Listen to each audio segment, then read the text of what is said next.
샬롬! 저는 에너지 팡팡 비타민C를 맡고 있는 홍익대 CCC 서신지 순장입니다.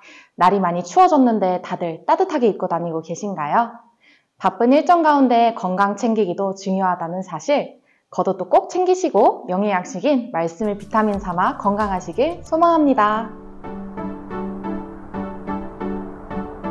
지난 본문 말씀에서 아버지 이삭을 속여 형 에서가 받았어야 할 장자의 축복을 받은 야곱이 오늘 이삭 앞을 나서자마자 에서가 돌아옵니다. 사냥한 고기를 맛있게 요리한 후 이삭에게 가져다주며 어서 축복해달라고 얘기하죠. 하지만 이미 축복을 끝낸 이삭은 혼란스러움도 잠시 야곱에게 속았다는 사실에 심히 크게 떨었습니다. 어쩌면 이삭은 이때 큰 자가 어린 자를 섬기리라 하셨던 하나님의 말씀을 기억하고 그대로 됐음에 거룩한 두려움을 느꼈을지도 모릅니다. 에서는 야곱이 모든 복을 가져갔다는 사실을 깨닫고 아버지가 지은 이름을 들먹이며 울면서 갈구합니다.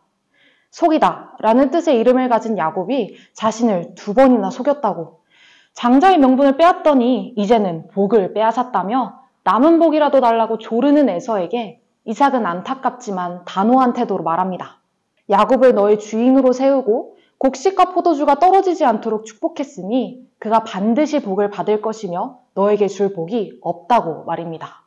에서에게는 청천벽력 같은 소리였을 것입니다. 이 당시에 족장의 인종 축복이나 유언은 반드시 성취될 예언과 같았기 때문입니다. 지푸라기라도 잡는 심정으로 정말 자신에게 줄 복이 없냐고 묻는 아들 에서를 바라보며 이삭은 축복은커녕 저주에 가까운 말을 이어붙입니다. 에서가 살 곳은 땅이 기름지지 않고 하늘에서 이슬도 내리지 않으며 아우를 섬기게 될 것이라는 내용이었습니다. 장자의 명분을 가벼이 팔고 뒤늦게 축복을 받고자 예언했지만 받지 못한 에서에 대해 히브리서는 축복을 이어받으려고 눈물을 흘리며 구하되 버림바가 되어 회개할 기회를 얻지 못하였느니라고 평가합니다. 저는 오늘 복을 받지 못했을 때 드러나는 에서의 속마음과 태도에 주목했습니다. 눈앞에 있는 팥죽을 먹고자 장자권을 야곱에게 줘버린 에서. 야속하긴 하지만 야곱에게 장자권을 넘겨준 것은 자신이었는데요. 그 사실을 인정하지 않고 야곱을 원망하기를 택했던 에서는 자신의 잘못을 다른 사람에게 떠넘기는 태도를 보입니다. 저는 이 부분을 묵상하면서 탓하는 에서의 모습이 흡사 제 모습 같다는 생각이 들었습니다. 우선순위에서 덜 중요한 것들을 택하고는 꼭 나중에 후회하는데 그 상황에서는 어쩔 수 없었어. 그 사람이 이렇게 하라고 말했는걸 하고 합리화하며 중요한 것을 놓치는 제 일상이 에서와 다를 바 없음을 느꼈기 때문입니다. 제가 초등학교 2학년, 동생이 1학년일 때 일이었습니다. 재밌게 놀고 집으로 들어올 때 누가 집에 먼저 들어가느냐를 놓고 갑자기 문고리 쟁탈전이 일어났는데요. 아무것도 아닌 일이었지만 먼저 들어간 동생이 그렇게 밉고 화가 나 못된 말을 했던 것이 기억납니다. 이후 저는 부모님께 훈육을 들으며 좋아하던 간식을 못 먹은 것은 물론 동생과의 즐겁고 소중하게 보냈을 시간을 안 좋게 끝내게 되었습니다.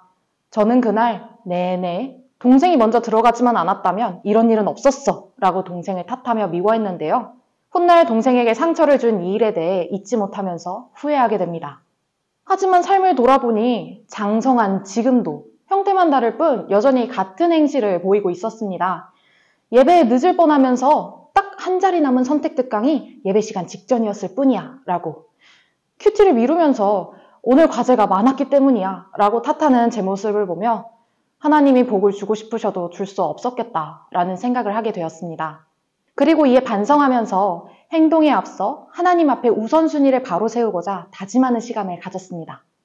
좋아 보이지만 중요하지 않는 것들보다 지혜 주시는 하나님 말씀을 기준 삼아 중요한 일을 택하길 원합니다. 하나님은 모든 이에게 복 주시기를 원하는 분입니다. 풍성독자 여러분들도 우선순위를 잘 세워 후회하는 삶보다 복 받는 삶 사시길 소망합니다. 샬롬.